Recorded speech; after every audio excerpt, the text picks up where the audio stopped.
Wrecsam! Wrecsam!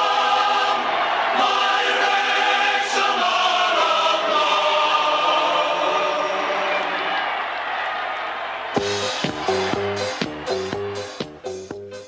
Croeso i mewn i'r gôl, unwaith eto, ac ar ôl wythnos lle oedd y Northern Lights yn cael lot o sylw, da ni nôl i sôn am ser Gogledd Cymru, a Wrecsam, ar ôl gweld y tîm cenedlaethol yn cael penwythnos dda.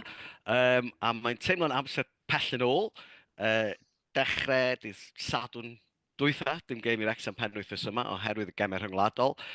Wrecsam yn curo Northampton 4-1, a wedyn yn y ail dîm i bod pwrpas yn cael gêm yn erbyn tîm dan un ar Rhigan Wolves ar y nos Fawrth ac yn ennill 3-0.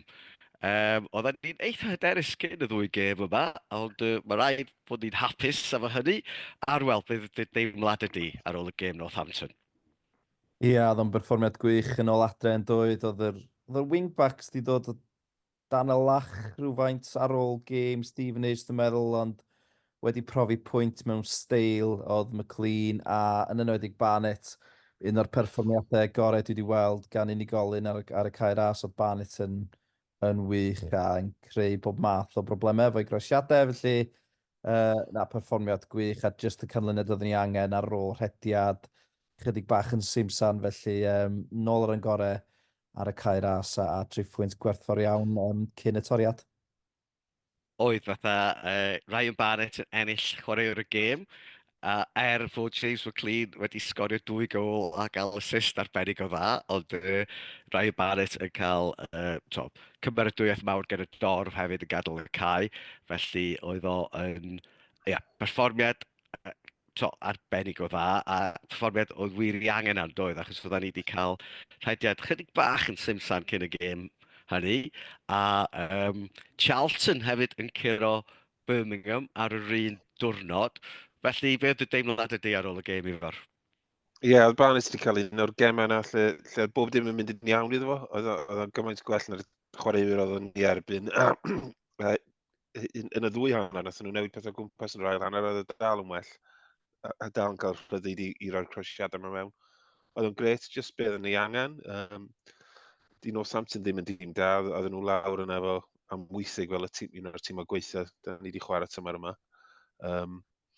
Ond gret, yw'r sefod. Oedd Brian Flynn wastad yn dweud, sbiwch lle dyn ni ar ôl 10 gêm, a da ni'n ail efo 20 pwynt, sy'n gret, ydy.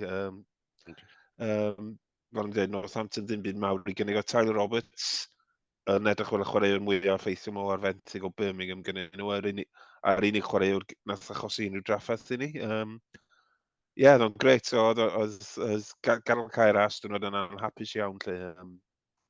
Dim ond camoliaeth wedi rhoi nhw ar ôl perfformiad felly, dwi'n meddwl. Na, oedd yn perfformiad trylwyr, oedd y ffaith bod ni wedi gadael un o Northampton sgorio yn fler yn doedd, achos doedden nhw ddim wedi creu pwysau tan y pwynt hynny, ond nathon ni gael yn ôl i reoli'r gêm eto, ond do. So ni wedi gallu, ond o 2 gyfle ti ar diwedd, un i Fletcher a un i Mullin, so ddau nhw wedi gallu sgorio rheini. Falle sy'r sgôr wedyn wedi adlewyrchu gymaint gwell na oeddwn ni. So mae'n bach yn bryderus o'r social Mullin yn y gyngrair, ond mi ddaw hynny, dwi'n meddwl, gyda'i dal ffydd bod yn dod yn ôl i wara, lle.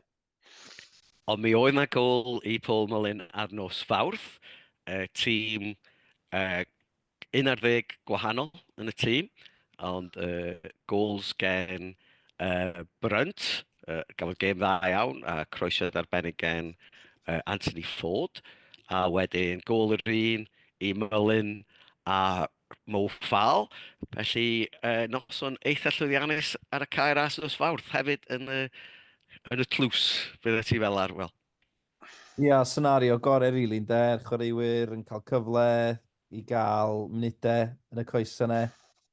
Tîm gwahanol iawn i dydd Sadwrn, ond y peth gorau sydd ti'n gallu gofyn, Llechen Lan, Mullin yn sgorio, Fall yn sgorio i gol cynta mewn steil, a chwaraewyr fel Brunt yn cael gêm arbennig o dda, so da ni'n rhoi cael mwy o ffydd yn ein carfan pan da ni'n cael perfformiadau. Felly, dwi'n meddwl, felly na canlyniad gwych. A fel nes ti ddeud, dwi'n meddwl cyn y gêm al, oedd o'n dîm sy'n rhoi cyfle i'r chwaraewyr ymosodol hynny yw bod chwaraewyr yn chwarae i'w safle, ddim fel chwarae wingbacks yn ganol cae, ddim fel fysa Bell yn mynd i wneud o'r ech a chwarae. Sydd o'n chwaraewyr bach o bob man. So, canlyniad da, ond just i cael munudau a yr chwaraewyr tisio wneud y pethau iawn yn gwneud y pethau iawn. Felly, dwi dal, mae Melyn, dy 3-4-5 gêm o ddiari orau, mae'n siŵr bod o ar hyn o bryd. Sy'n bach o bryder fel mae i fod deud, ond mae'n gwella, mae'n gwella. Ydy, dy ddim yn syndod fod e lot gwell siap ar y tîm pan fydda ni ddim yn chwarae 4 wing-back a 2 nhw'n ganol cae. Oedd o'n neis gweld tîm efo pawb yn chwarae yn ei safle, doedd. A mae werth deud, gafodd Ashfield gêm dda iawn, hogyn lleol, 19 oed yn chwarae yn ganol cae ac yn edrych yn beryg. A Aaron James yn chwarae yn y cefn hefyd, yn edrych yn effeithiol iawn. A y ddau di chwarae i'r safon yn gyfforddus. Wrth gwrs yn erbyn tîm dan ni'n ar hugan, felly falle bod rhai ni ddim cweit yn gwybod y celfydd y 2 tywyll fel mae bobl yn sôn amdanyn nhw. Ond, y gol gynta i Mo Fall, dipyn gwell gêm o'n i'n teimlo, beth ti fel lyfr? O'n i'n meddwl bod o'n... chath o ddim hanner cyntaf da o gwbl o'n i'n meddwl bod o'n colli'r bel lot. Ond unwaith gafodd o'r gol, o'n chwaraewr gwahanol, falle bod o'n chwaraewr hyder, un o'r rheini, ond ar gwen ar ei wyneb ar ôl y sgorio, oedd o wrth i fod doedd. So mae yna obaith mawr yn fanna. Fel ti'n dweud, y perfformiad Ford yn gret, rhai o'r peli roedd o mewn i'r bocs yn gret, mae gennym ni lot o ddewis. Mae'n teimlo felly yn safle'r wingbacks.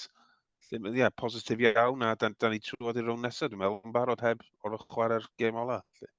Ydw, mae gen i gêm oddi cartre yn Port Vale i benderfynu pwy sy'n ennill y grŵp, ond Wrecsam drwad, ond chwarae tîm tebyg fydda ni yn y gêm honna, achos mae'n dda i roi amser ar y bel. Werth nodi oedd Jacob Mendy yn chwarae hefo'r Gambia, felly rhywun arall fysa wedi gallu chwarae, felly mae'n dangos cryfder a dyfnder y garfan. A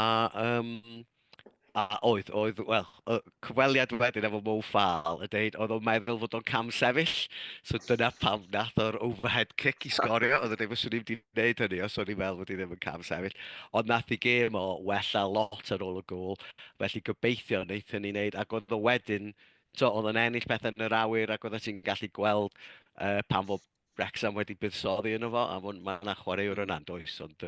Oes. Just gair am Wolves. Dwi'n meddwl bod o'n gystadleuaeth od iawn i'r tîm yna. Oedd fel bod nhw ddim lot o ddiddordeb bod yna. Dwi'n gwybod os oedden ni gymaint o hynny'n well na nhw, neu just... Be di pwynt cael y tîm yma yn y gystadleuaeth i dîmau fel Wrecsam? Di o ddim yn brawf o ddim byd, dwi'n meddwl. Da ni'n well, bosib sa ni'n well chwarae 2 gêm yn hytrach yn y tair, dwi'n siŵr. Ydy, dwi'n meddwl mae o'n... Maen nhw yna er mwyn rhoi mwy o brofiad i'r tîmau dan un o'r rhai gan yma, achos maen nhw'n meddwl fod yr... Maen nhw wedi newid yr hen cynghreiriau ail dîm er mwyn rhoi chwaraewyr ifanc yn nhw, ond wrth gwrs beth maen nhw'n gwneud ydy dyn nhw'n chwarae dim ond chwaraewyr ifanc eraill, so maen nhw'n rhoi hwn i roi cyfle i chwaraewyr gorau nhw i chwarae ar safon uwch, ond oedd o ddim yn gêm gystadleuol nag oedd i fod yn onest. Ond i fod yn deg, mae ail dîm Wrecsam yn ail dîm cry ar y funud yn dydi, felly oedd... falle bod o werth just sôn am Oli Rathbone hefyd, yn chwarae yn canol cae ac yn rheoli pethau ac yn edrych yn dda iawn, a dwi'n meddwl hynny'n bwysig iawn, as yn arbennig efo anaf George Evans, oedd gweld Rathbone yn edrych mor gyfforddus yn y safle yna, yn gysur, achos, wel, mae George Dobson a'r bedair cerdyn melyn yn barod. A os efo yn cael anaf, dwi'n meddwl fysa fo un safle, oedd a ti'n meddwl falle fod gennym ni ddim rhywun i gymryd i le ond oedd Rathbone di dangos bod o'n gallu chwarae yn y safle yna, ond wrth gwrs falle fydd o ddim yn chwarae erbyn tîm o hogiau 20 oed os efo chwarae yn gyngrau'r un. Felly penwythnos ag wythnos da iawn i'r dynion. Dim cweit mor dda â hynny ym Mharc Jenna ar ddydd Sul. Sut oedd hi yna, Ifor? Wel, nes i'n enjoyo'r pnawn allan, cael yfed yn y clwbhaws tra'n edrych ar y cae. Mae hynny'n wastad yn brofiad neis ac yn atgoffa rhywun o'r dyddiau non-league i radda. Ar y cae, do'n am lot rhwng y ddau dîm. Da ni'n edrych yn eitha, falle ddim di bwrpas, ond ddigyfeiriad. Does am lot yn digwydd i greu cyfleon, just taflu bel i mewn i'r bocs a gweld beth sy'n digwydd. Mae Rosie Hughes, fel bod wedi ddim chwaraewyr oedd hi, rhyw flwyddyn neu ddwy yn ôl. Mae Lily Jones yn chwarae yn y cefn. A mae'n dda iawn yn gwneud hynny'n dosbarthu'r bel o'r cefn, ond wedyn wrth wneud hynny, dwi'n meddwl bod ni wedi colli rhywbeth yng nghanol y cae. Di'r chwaraewyr sy'n nghanol y cae yn ei lle hi ddim yn gret. A prif bwynt ydy, dwi'n meddwl bod y tîm eraill wedi symud ymlaen a da ni falle di aros yn yn unfan. A dwi'n meddwl bod hi'n anodd iawn i orffen yn y pedwar uchaf cyn i'r gyngrau'r rannu'n ddwy. Dwi'n meddwl da ni ddigon o flaen Aberystwyth i beidio poeni am mynd i lawr, ond mae'n bach o wake-up call os leci di, a mae angen rhywun syddsoddiad yn y tîm, as o'n i ddweud. Maen nhw'n trio chwarae ffordd iawn, ond falle dy'r safon ddim cweit yna, a bod nhw eisiau dod â mwy o brofiad i mewn. Ydy, a mae Llansawel a TNS wedi bod yn cael canlyniadau da hefyd, felly mae o'n teimlo bod dim yn unig Caerdydd ac Abertawe o Bleiddiaid ni, ond bod yna dim eraill wedi symud ymlaen, a bod ni falle ddim wedi dod â digon o chwaraewyr i fewn. Be di dy deimladau di, Arwel? Ie, yn y gêm cynt canlyniad da yn erbyn Aberystwyth, mae ddifon dweud Lily Jones wedi dechrau chwarae yn y cefn fel rhywbeth rhyw 3 yn y cefn, really, mwyn nhw'n allu rheoli'r chwarae, really. Ond canlyniad siomedig iawn, really, yn erbyn y Bari. A dwi'n meddwl mae'r 5 tîm uchaf fewn pwynt i'w gilydd. Mae yna ganlyniadau sy'n bach o surprise wedi bod. TNS yn curo Abertawe o 5 i ddim. Llansawel yn dod o fewn trwch blew i giro Caerdydd, felly mae'n agored iawn yn y top, ond mae'n agos iawn yn y top, ond di Wrecsam ddim yn y parti ar hyn o bryd yn anffodus. Mae yna ddiffyg hyder yna, dwi'n meddwl, a dyn nhw ddim cweit yn gallu gosod i stamp o'r gêm, a mae eisiau just cymeriadau chydig bach mwy ruthless, dwi'n meddwl, a bod fwy hyderus yn enwedig yn yr o flaen y gol. Maen nhw wirioneddol yn stryglo o flaen y gol ar hyn o bryd. Ond falle yn y newid. Dyma'r tymor i fod yn ymysg y tîmedd yn y top. Ymysg y pedwar uchaf, achos mae'n agored iawn. Mae'n gyfle i rhywun gwahanol i Abertawe a Caerdydd gyda'r gyngrair Llansawel er enghraifft. Felly, mae'n byti bod ni ddim cweit yna. Ydy, wedyn, cwbl o bethau sydd wedi digwydd oddi ar y cae. Mae Oli Palmer, maen nhw Wrecsam wedi cyhoeddi i fod wedi cael estyniad o flwyddyn ar y gytundeb, a falle fod hyn yn amserol hefyd, mae Wrecsam wedi deud fod nhw wedi ymestyn cytundeb Ryan Barnett am flwyddyn arall, felly'r ddau rwan wedi dan gytundeb tan ddiwedd tymor 25-26, so yna am dros flwyddyn a hanner arall. Dwi'n meddwl fod o'n busnes da iawn i wneud hynny Ryan Barnett, achos fysa bobl wedi gallu dechrau siarad efo mis Ionawr, so nhw ddim wedi gwneud hynny, a mae o'n chwarae'n dda ar y funud. Chydig bach mwy o bobl efo syniadau gwahanol falle am roed blwyddyn ychwanegol i Oli Palmer. Ti'n meddwl hynny'n syniad da, Ifor? Dwi'n cytuno, dwi'n bach yn syndod ei gwir. Mae'n hyn. Mae yn ar y deg ar y lefel yma. A yn gem awdd i cartre, dio ddim yn effeithiol. Ond wedi dweud hynny, yn gem a cartre, mae wedi bod yn dda iawn, wedi greu reit ar y ddechrau'r tymor. Mae'n gweithio'n dda efo Marriott. Falle wneith o'n gweld diwedd y cytundeb yn Wrecsam, ond dwi'n meddwl bod o'n heiddi rhyw fath o wobr o bosib am ffordd mae wedi chwarae. A falle geisio ryddhau o'r cytundeb cyn y diwedd. Dyna swn i'n amas yn digwydd. Yn wedi, os oedd e'n llwyddiannus tymor yma mynd i fyny, dwi'n meddwl bod oedd i gael mewn cempwriaeth na di. Wel na, ond mae'n anebygol fydd Stephen Fletcher falle'n aros ymlaen, so falle sy'n gallu chwarae rhyw rôl tebyg i hynny, ond mae o'n benderfyniad od os wyt ti'n meddwl, dydy rioed wedi bod yn flaenwr yn y bencampwriaeth yn effeithiol ydy, felly mae'n anebygol iawn o ddechrau neu hynny 34-35 oed. Ond fel ti'n dweud, dwi'n meddwl, mae o'n mynd i gadw o mewn tymer dda drwy'r tymor, a mae hynny yn bwysig, achos mae bobl yn mynd yn aniddig os ydyn nhw ddim yn gwybod lle fod yn y flwyddyn nesaf. A mae mae wedi bod yn rhan bwysig iawn o ein stori ni hyd yn hyn. Felly, dwi'n meddwl fod o'n busnes da yn gyfan gwbl. Ond oedd o dal chydig o sioc, o'n i'n mynd disgwyl i weld o. Beth ti'n fel arfer? Dwi'n gweld problem efo fe, rili. Mae wedi bod yn gyson iawn.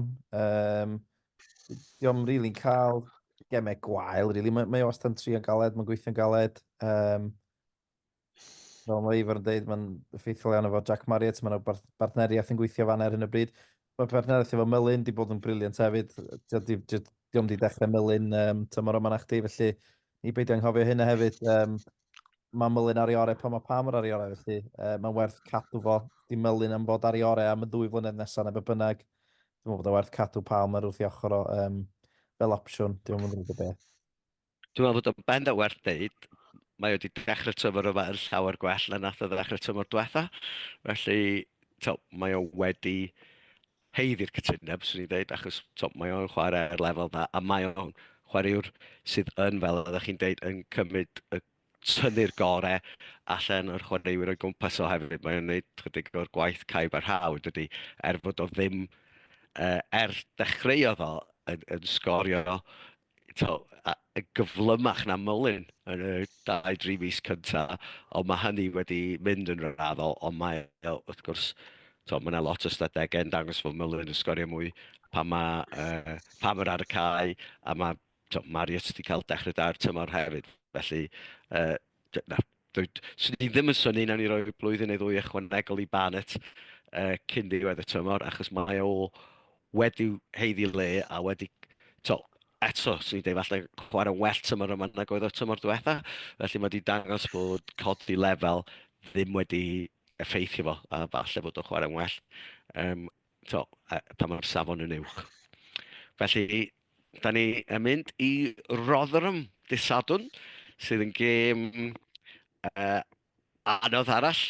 Tîm mawr, tîm nath wario dipyn o bres dros yr ha, fod nhw wedi dod i lawr o'r bencampwriaeth a wedi colli cwbl o chwaraewyr. Oedd Oli Rathbwn yna llynedd, felly dwi'n siŵr fydd yna fydd i gêm ddiddorol. Falle bod nhw wedi cael dechrau cystal yn nhw'n gobeithio. Maen nhw ganol y tabl yn 15fed ar hyn o bryd, ond dwi'n disgwyl iddyn nhw fod agos i bendant i'r gemau ail chwarae na erbyn diwedd y tymor. Ac wrth gwrs, does gennym ni ddim y record gorau oddi wrth y cael ras. Felly, be ti'n disgwyl i weld i Sadwrn Ifar? Ie, dwi'n meddwl bod ni'n falle'n chwarae nhw ar amser anghywir. Wedi cael lot, fel ti'n dweud, wedi dod lot o chwaraewyr i fewn ar ôl dod i lawr. A rwan maen nhw'n fel bod nhw'n dechrau chwarae. Dwi'n meddwl bod nhw wedi colli 1 yn y 6 diwetha. Steve Evans yn reolwr profiadol iawn, fydd o'n gwybod be i wneud. Dwi'n meddwl bod pwynt yn rhywbeth da iawn. Fel ti'n dweud, mae Rathbone yn wedi chwarae dros 100 o gemau iddyn nhw, a mae Revan wedi chwarae iddyn nhw tymor dwytha yn doedd. So, bydden nhw'n gyfarwydd, dwi'n siŵr os fydd yr un o'r ddau yna'n dechrau, chwaith, ond dwi'n disgwyl game haws. Dwi'n meddwl am unwaith dwi'n mynd i fod realistig o ran gobeithio. Be di ddel beth ydi Arwel? Ia, Thifo'r ddeud no, just amser rong i chwarae, maen nhw fel petai nhw'n gwella, fel mae tymor yn mynd yn ei flaen, dyn nhw'n wedi colli ers rhyw 5-6 gêm wan. Mae record gartre nhw'n dda, a yn amlwg, dyn ni'n gret oddi cartre, felly fes y pwynt yn wych, really. Dwi'n meddwl mae'r 15fed yn y gyngrair yn edrych bach yn gamarweinol, really. Mae nhw'n record da iawn adre, a maen nhw ar rediad da iawn, felly... Ia, yr unig beth ond plaid ni falle bod ni wedi cael gorffwys yn de. Swn ni yn rhagweld y tîm nath ddechrau yn erbyn Northampton fysa'n dechrau, nath Scar gael gêm reit da, dweud y gwir, cyfro Max Lewis, felly dwi'n rhagweld yr un tîm a fysa'r pwynt yn gret, swn ni wrth y modd yn mynd y pwynt o'r Rotherham. Wyt ti'n disgwyl unrhyw newidiadau ta efo'r ar ôl gweld sawl un yn rhoi i cap yn y sgwar ar ôl y gêm Na, nos dwi'n Fawrth? meddwl bod mae'n un o'r sefyllfa yna. Mae gêm arall nos Fawrth yn does. Wedyn, Oes. ti'n gweld Parky'n gweld y gêm yma, os dwi'n Parky'n gweld y gêm yma fel par, bydd yn fwy na hapus cael pwynt disadwn a cael trio ennill nos Fawrth ar y cae ras yn ebyn Huddersfield. Byddwn ni, ti'n meddwl, pwy fod wedi newid? Dwi'n meddwl fysa ti newid neb o'r tîm na yn ebyn Northampton. Mae falle bod Ford yn heill lle ar y fainc. A swn i'n licio cael Ffal yn cael ei gyfle hefyd. Ond eto, mae'n anodd peidio dewis Fletcher a Mullin wedyn, dydy? Na, dwi'n meddwl neith o sticio fo'r un tîm a falle amrywio pethau ar gyfer nos Fawrth. Dwi'n meddwl bod hynny bwynt da yma. Da ni'n fwy tebygol o weld newidiadau nos Fawrth. Falle bydd na Gerdyn Melin yn digwydd yn Rotherham. Mae yna cwpl o chwaraewyr ar 4 gair yn un does. A fel ti'n dweud, mae Huddersfield yn dîm da ar y nos Fawrth. Falle bod gen ti well, ti'n edrych i ennill y gêm adre na'n dwyt, so mae'n fwy pwysig. Oes yna rhyw sôn am Max Lewis? Ti wedi clywed rhywbeth? Dim sôn mawr fod o yn dod yn ôl. O'n i mynd i ddeud, os yna un newid yn digwydd, yr un mwyaf tebygol sy'n ni'n gweld ydy Brynt falle chwarae ar y dde yn safle Clyweth, achos mae o'n falle yn fwy o bêl-droed i'r safle yna O'Connell. Mae O'Connell wedi chwarae dda, ond falle bod o'n siwtio'r canol yn well, ond oedd Sar yn edrych yn dda. Felly, swn ni'n gallu gweld nhw'n gwneud newidiadau yn y cefn, ond i fod yn onest. Brynt yn dda iawn peth oedd ymlaen nebyn Northampton ag eto nebyn Wolverhampton. Oes, so na edrych yn dda Northampton hefyd yn dod. So, swn ni'n mynd syni os o'n gwneud hynny, ond dydy Parky ddim yn un i newid mwyn newid, nadi, ond fyswn ni yn gallu gweld cwpl o newidiadau ar y nos Fawrth, ddawedig. Falle Mo Ffal yn dod ar y fainc, yn dibynnu sut mae bobl yn teimlo, ond ia, felly, be ti'n ddisgwyl ar y nos Fawrth? Buddugoliaeth yn erbyn Huddersfield, efo'r? Ie, mae nhw wedi cael dymor odd. Maen nhw'n mynd ar rediadau da, rediadau drwg a colli'n annisgwyl, a wedyn curo'n annisgwyl. Wedyn, eto un o'r tîm a ddoth i lawr llynedd fel Rotherham. Bydd hi'n gêm anodd, ond mae rhaid i ffansio ni adre, dwi'n meddwl. Wyt, dwi'n meddwl mae'r ystadegau dangos hynny. Da ni hefo un o'r, os nad y record gorau yn yr holl gyngrau, yn y bedair gyngrau mewn ffordd. Felly, fysa ti'n mynd crwy bet yn herbyn ni, a fysa ti ddim yn rhoi bet mawr ar ni ennill yn Rotherham nawr. So, felly, sa pawb yn hapus efo 4 pwynt o 2 gêm, dwi'n meddwl. Falle bod 3 yn fwy tebygol, ond mae hynny, wrth gwrs, yn well na 2. Felly, pa ganlyniad ti'n disgwyl gweld Arwel yn y 2 gêm? Dwi'n mynd i fynd am 2-1 Disadwn a 2-0 i Wrecsam nos Fawrth yn ebyn Huddersfield. Mae nhw'n rediad eitha gwael bod nhw'n uwch na Rotherham yn y tabl. So, na i ddweud 2-1, 2-0 i Wrecsam. Ifor? Dim. Da ni'n sgorio lot. Oedd i cartre yn y ddan. Dwi'n gwir gymharu efo adre. 3-dim, da ni'n licio ennill 3-dim, dyda'n adre, so na dweud 3-dim. Iawn, dwi'n mynd i ddeud 1-dim i Rotherham. Um, ond dwi'n disgwyl i ni ennill 2 gol i 1 yn y cae ras, felly mae rhaid ti ddim fysa hynny ddim yn drwg, ond gobeithio mae chi sy'n iawn, a fod ni'n cael gêm gyfartal, neu hyd yn oed yn neud well na hynny, ond gobeithio yn Rotherham, a fyddwn ni'n gweld y bêl yn mynd i mewn i'r gol gan Wrecsam.